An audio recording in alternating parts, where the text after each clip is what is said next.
as a disclaimer, this is not about anything cool that I do. I hope I do something cool, but this is more very like DCC-esque. Okay, so to start with, I've loved reading since I was a child. This is a picture of me and my sister reading together. We're super cool, I know. But one reason I liked reading was because I could understand it, okay? I see the words on the page. I know the author took a pen and wrote down the words. And as long as I can understand the words, I can understand the book. But then there's computers. And with computers, I can't really understand how they work. Like, I can type certain keys, and it's kind of like when I play Mario Smash Brothers, and I figure out that certain keys make certain things happen, but I don't really understand why. And with computers, they become part of every part of our life. So it would make sense if I could understand them in the same way that I understand books. So the question I want to start with is, how would it impact our technology usage if we thought about the processes behind every device and every keystroke?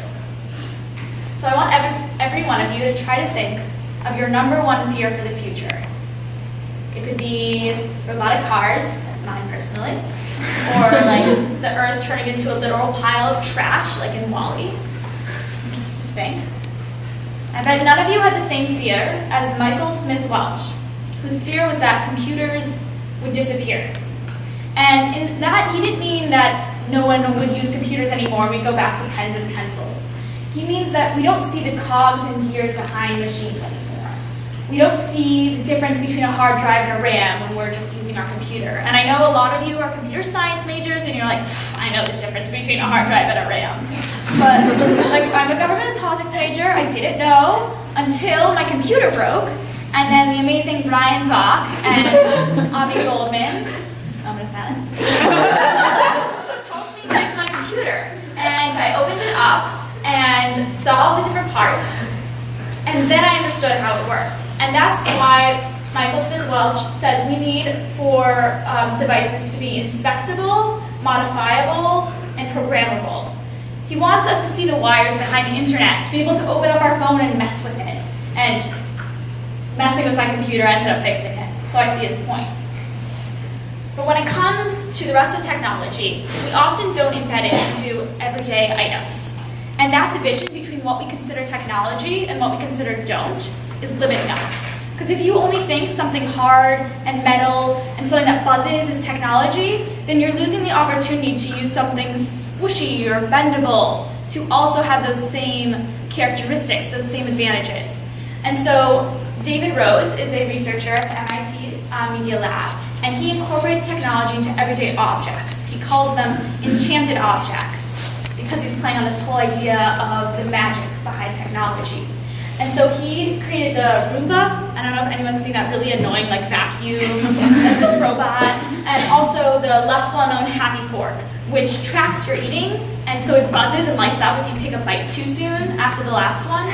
And logs the data. Now, it made me super self-aware. But those are places we don't normally have technology, but why not? Another way to break down that barrier between what is digital and what is not is Greebling, and it's not a term I made up. It was made up by the special effects team that designed the images in Star Wars. And I know this is not the Star Wars spaceship. I know there's hardcore fans, and they're like, idiots just Googled it, and it's like, oh, spaceship, Star Wars. No, this is the Firefly starship, because I'm a Firefly fan. And Greebling is this idea of putting all these complex shapes on the outside of something in order to make it look super techy and super complex. It's kind of like how there's all those buttons and the dashboard of an airplane, and you're like, no way they use all of those, just to make it look impressive. But in the case of our technology, it's a way that we can put the guts, put the inside, the cogs and gears on the outside of objects so we can see them and understand them, and it kind of humanizes the object when you can see it. So one company that's already doing that is Fairphone. And Fairphone is super awesome for multiple reasons. I kind of fell in love with them, but they're in Europe, so I can't get a job with them. They're an ethical company that uses conflict-free mining. They provide fair factory wages, and the back of the phone is actually clear. And you can see the pieces inside, which are designed to be modular so that when your phone breaks, you can repair it yourself, in the same way that we kind of repaired the screens on iPhones. and they have repair tutorials, and they also have a recycling program. And unlike a lot of companies that claim to have recycling programs, they go to Ghana and they have an e-awareness campaign, and they collect photos that were thrown out and shipped there and send them back to Belgium for recycling.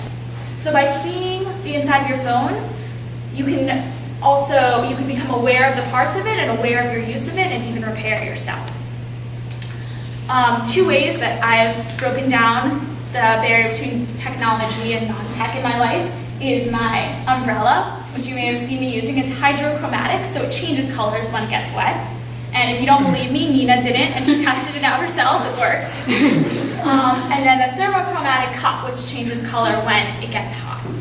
And I know you look at it and you're like, oh, it's this flat thing, it's just changing color. That's not technology. But if you try to understand how it works, it gets quite technical quite fast. So coming back to the original question, how would it impact our technology usage if we understood the processes behind every device and every keystroke?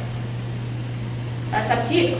Maybe it would minimize your usage of technology. Maybe it would make you appreciate more the effort that went into building your devices. And maybe it would teach you a way to design new ways for us to use technology. But the most important part is that it makes us aware. Because in the same way that when I look at a book, I don't look at it and think, hey, look at all those trees that were shredded to make it. When I look at my phone, I don't think, hey, look at all those exploited workers. But if we were seeing the insides of our technology and all of our objects and seeing the processes behind it, we'd become more aware of where everything comes from and how we can best use it. Thank you.